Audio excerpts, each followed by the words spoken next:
Hello students, welcome back to my YouTube channel. चलिए आज का हम टॉपिक डिस्कस करते हैं। तो आज जो हमारा टॉपिक है डिस्कशन के लिए वो है कॉलिगेटिव प्रॉपर्टीज। चलिए शुरू करते हैं। Colligative properties.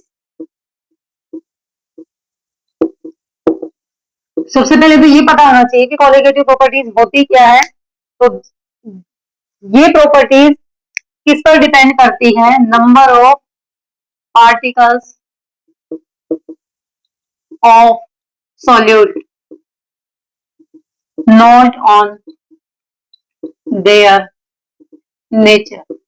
तो ये हम जस्ट इसकी डेफिनेशन देते हैं कि ये किस पर डिपेंड करती है। जो पार्टिकल्स, जो सॉल्यूट हमने किसी भी सॉल्वेंट के अंदर डाला हुआ है, सिर्फ उसके नेचर, उसके नंबर्स पर डिपेंड करती है, उसके नेचर पर डिपेंड नहीं करती। Nature means they are polar और नॉन पोलर।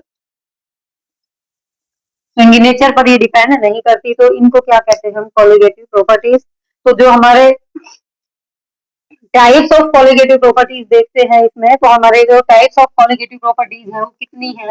4। तो इनको वन बाय वन देखते हैं। तो फर्स्ट जो कॉलिगेटिव प्रॉपर्टी है वो है relative lowering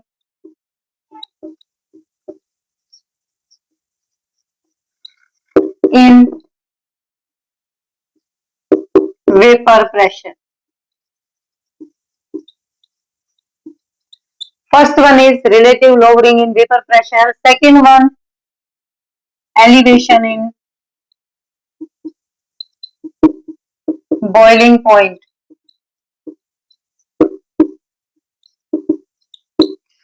Third one is depression in freezing point. And fourth one जो लास्ट है वो है हमारा ऑस्मोटिक प्रेशर। तो मेन जब हम कॉलिगेटिव प्रॉपर्टीज की बात करते हैं तो हम इन चारों को स्टडी करते हैं वन बाय वन करके। Relative lowering in vapour pressure, इसका मतलब क्या है कि जब हम किसी भी सॉल्यूशन के अंदर नॉन वोलेटाइल सोल्यूट ऐड कर देते हैं, यानी हम सॉल्यूशन बनाते हैं जिसमें हमारा जो सोल्यूट है वो नॉन वोलेटाइल है, तो जो वेपर प्रेशर ऑफ सॉल्यूशन है वो प्योर वेपर प्रेशर जो सॉल्यूशन का है वो प्योर सॉल्वेंट के कंपैरिजन में कम हो जाता है। इसी को क्या कहते हैं हम? Relative lowering in vapour pressure. Elevation in boiling point का मतलब क्या है कि जब सेम हम नॉन वोलेटाइल उसके अंदर सॉल्यूट ऐड कर दे,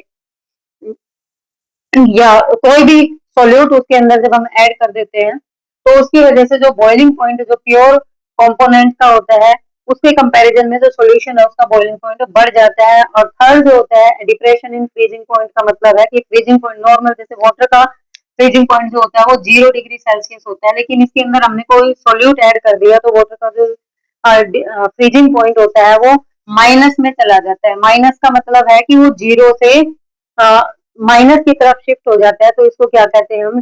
depression in freezing point. And last one is osmotic pressure. ये एक अलग से टॉपिक है इसमें जिसको हम वन बाय वन करके स्टडी करेंगे। तो फर्स्ट हम देखते हैं relative lowering in vapour pressure. तो फर्स्ट जो कॉलिगेटिव प्रॉपर्टी है उसको हम डिस्कस करेंगे, रिलेटिव लोअरिंग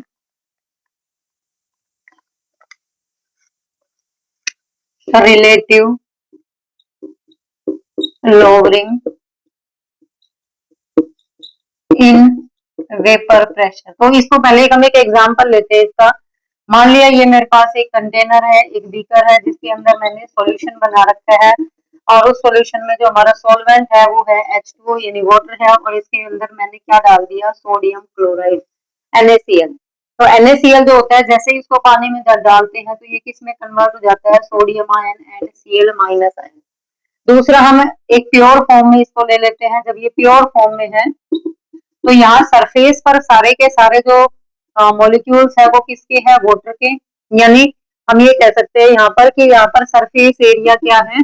यहाँ पर हम बात कर रहे थे कि हमारे पास जो प्योर सॉल्वेंट है, तो ये हमारा प्योर सॉल्वेंट है, वाटर ही है।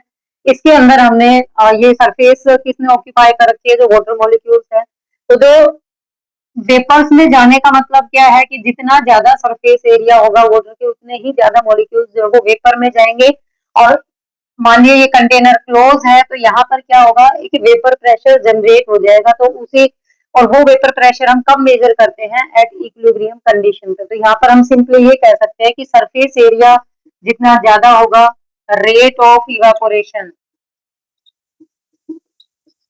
वो भी उतनी ज्यादा होगी। इट मींस वेपर प्रेशर भी क्या होगा यहाँ पर ज्यादा, मतलब जनरल हम इससे ये कंक्लूजन निकाल सकते हैं। लेकिन अब हम बात करें जिसके अंदर हमने सोडियम क्लोराइड डाला हुआ है एज ए सॉल्यूट, तो इसके अंदर क्या होगा कि कुछ जो सरफेस है वो किसने ऑक्यूपाई कर रही है, सोडियम आयन और Cl माइनस आयन, यानी सोडियम आयन और क्लोराइड आयन ने इसको ऑक्यूपाई कर लिया।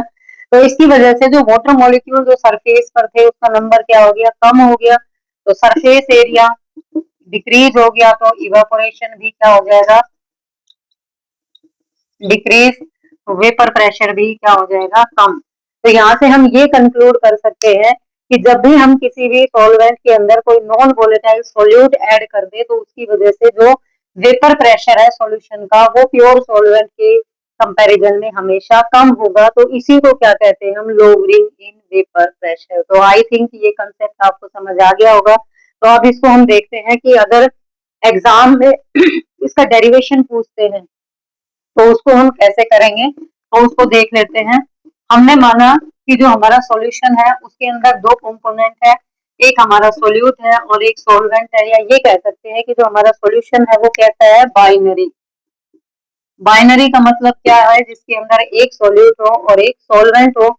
तो ये हम जहां पर हमने रॉल्स लॉ पढ़ा था वहां पर मैं बता चुकी कि जो पी टोटल होता है, यानी हम इसको पी टोटल या पी सॉल्यूशन भी लिख सकते हैं इसको। पी सॉल्यूशन जो होता है वो किसके इक्वल होता है, partial pressure of both component. मान लिया हमारे दो कंपोनेंट है तो वो होता है P1 प्लस P2। लेकिन P1 मैं मान रही हूँ यहाँ पर, P1 क्या है, पार्शियल प्रेशर ऑफ वाटर। इसको P1 क्या है, पार्शियल प्रेशर ऑफ वाटर। और P2 यहाँ पर हमारा क्या है, सोडियम क्लोराइड है। तो सोडियम क्लोराइड आपको पता है कैसा है, नॉन वोलेटाइल। नॉन वोलेटाइल है तो यहाँ P2 की वैल्यू क्या होगी, 0, क्योंकि नॉन वोलेटाइल कंपोनेंट वो होता है जो वेपर्स नहीं बनाता। तो यहाँ पे हम ये कह सकते हैं कि जो हमारा सॉल्यूशन का जो वेपर प्रेशर है वो किसके इक्वल होगा, जो वाटर का जो वेपर प्रेशर है इन द सॉल्यूशन, उसी के इक्वल हम सॉल्यूशन के वेपर प्रेशर को रख सकते हैं। तो यहाँ से अगर मैं जनरली इसको कंक्लूड करूं तो क्या लिखूंगी, P solution is equal to P1, where P1 क्या है, यहाँ partial pressure of water in solution. और जहां पर मैंने आपको रोल्स लॉ बताया था, तो रोल्स लॉ में मैंने एक चीज बताई थी कि किसी भी कंपोनेंट का जो पार्शियल प्रेशर होता है वो किसके इक्वल होता है, mole fraction of that component multiplied by the vapour pressure of that component in pure state. तो यहाँ से मैं P1 is equal to P1 not into x1, where P1 not क्या है, vapour pressure of H2O in pure state and x1 is mole fraction of solvent, where x1 is mole fraction of solvent, या ये कह सकते हैं mole fraction of water। तो यहाँ मैं इसको, यहाँ पर जो हमने लिखा मतलब जो निकाला था कि P सॉल्यूशन जो होता है, या P सॉल्यूशन, ये इसको मैं किसके इक्वल पुट करती हूँ, is equal to P1 is equal to P1 not into x1। I think ये लाइन आपको क्लियर हो गई होगी। अगर नहीं हुई है तो एक बार दोबारा से वीडियो को रिवाइंड करके आप देख सकते हैं, ताकि ये बेसिक जो कंसेप्ट है इसका वो आसानी से आपका क्लियर हो सके। तो यहाँ पर हम इसके आगे देखते हैं इसको। अब हमें पता है कि जब कोई बाइनरी सॉल्यूशन होता है तो जो मोल फ्रैक्शन का जो सम होता है x1 plus x2 is equal to क्या होता है, 1 के इक्वल होता है, ये हमें पता है। तो यहाँ पर x1 अगर मैं निकालना चाहूँ तो x2 अगर यहाँ पर निकालना चाहूँ तो x2 इज इक्वल टू क्या होगा, 1 minus x1।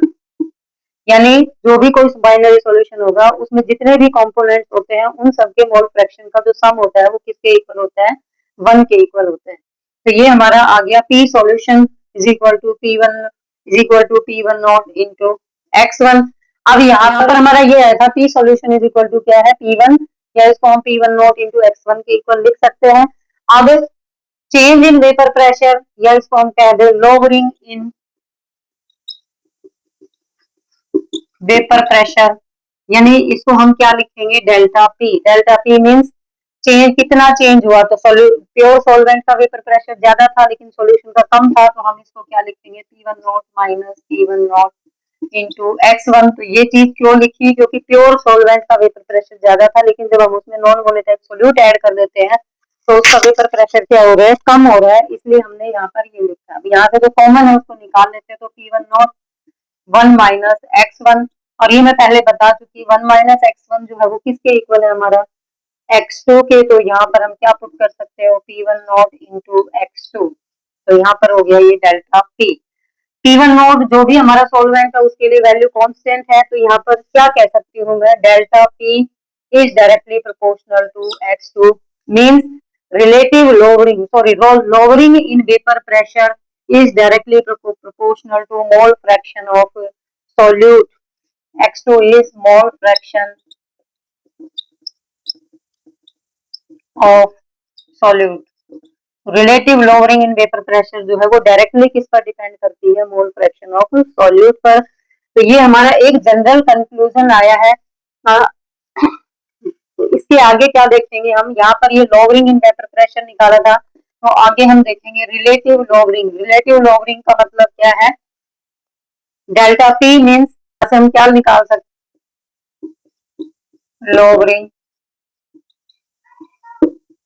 In vapour pressure, this delta P by P1 not, या इसको हम एक और उसमें लिख सकते हैं, वो कैसे लिख सकते हैं, डेल्टा पी को हम कैसे लिख सकते हैं, P1 नॉट